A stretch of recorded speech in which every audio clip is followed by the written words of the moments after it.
Hi friends, welcome back to Moni Spicy Kitchen. இன்னைக்கு நம்ம சேனல்ல ரொம்பவே சாஃப்ட்டான ஸ்பாஞ்ச் கேக் அதுவும் சாக்லேட் ஃப்ளேவர்ல எப்படி செய்யலாம்னு நாங்க பார்க்க போறோம். இது வந்து பேக்கரிகள்ல செய்யக்கூடிய அதே வந்து மெத்தட்ல தான் நான் பண்ணியிருக்கேன். இது ரொம்ப ஈஸி தான் பண்றதுக்கு. இன்னைக்கு எக் எதுவும் சேர்க்காம நம்ம வீட்ல இருக்கக்கூடிய பொருட்களை வச்சு தான் ரெடி பண்ணியிருக்கேன். எக்லெஸ் கேக்கா தான் இருக்கும். குழந்தைகளுக்கெல்லாம் ரொம்ப நல்லது. நீங்க கண்டிப்பா இது வந்து வீட்ல ட்ரை பண்ணி கொடுக்கலாம். நீங்க நார்மலா பர்த்டே கேக் பண்றீங்க அப்படின்னா அந்த பேஸ் கேக் கூட நீங்க இத வந்து ட்ரை பண்ணலாம்.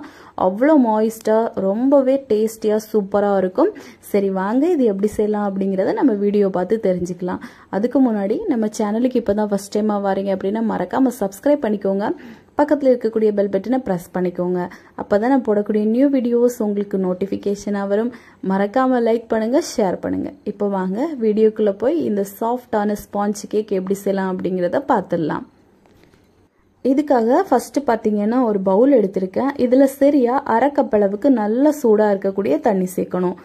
இப்ப நம்ம தண்ணி சேர்த்துட்டு இது கூடவே பாத்தீங்கன்னா ஒரு டேபிள் ஸ்பூன் அளவுக்கு நான் சன்ரைஸ் காஃபி பொடி தான் சேர்த்திருக்கேன். நீங்க எந்த காஃபி பவுடர் வேணாலும் சேர்த்துக்கலாம். நெஸ்கஃபி இல்ல ப்ரூ பவுடர் கூட நீங்க வந்து சேர்த்துக்கலாம். சேர்த்துட்டு இது இந்த மாதிரி ஒரு முறை கலந்து வச்சுட்டு இதை நம்ம மாத்தி வச்சிடலாம். இப்போ ஒரு பவுல் எடுத்துருங்க. இதுல வந்து சரியா ஒரு கப் அளவுக்கு மைதா மாவு. நீங்க மைதா மாவுக்கு பதிலா கோதுமை மாவுல கூட பண்ணலாம். ரொம்ப டேஸ்டியா சூப்பரா வரும்.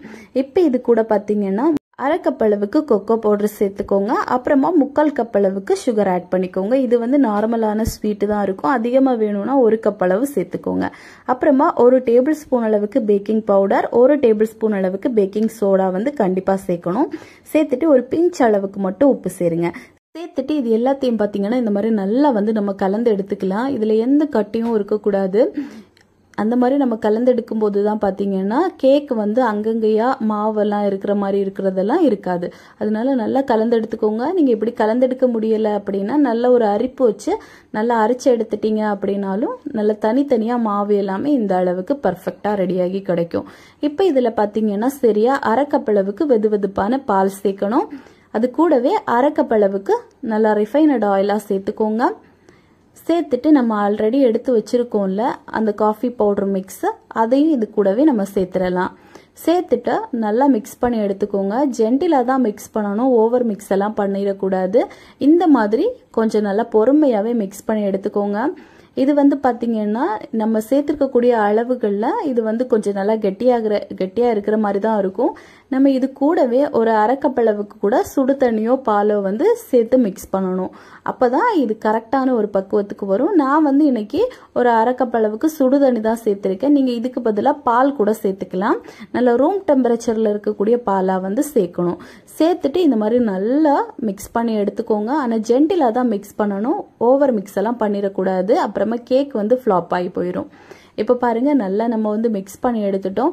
இந்த அளவுக்கு கன்சிஸ்டன்சி இருக்கணும். நம்ம எடுத்து விட்டோம் அப்படின்னா நல்ல ஒரு ரிப்பன் கன்சிஸ்டன்சில இந்த மாதிரி விழணும்.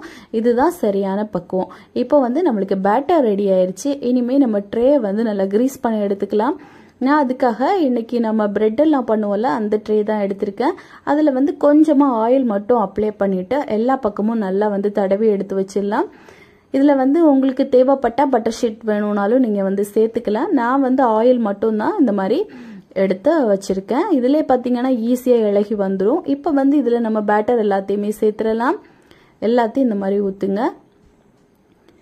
ஓகே, இப்போ எல்லா பேட்டரியும் நம்ம சேர்த்துட்டோம். சேர்த்துட்டு லேசா வந்து டேப் பண்ணி விடுங்க. அப்ப இதுல இருக்கக்கூடிய ஏர் பபிள்ஸ் எல்லாமே ரிமூவ் ஆகி போயிடும்.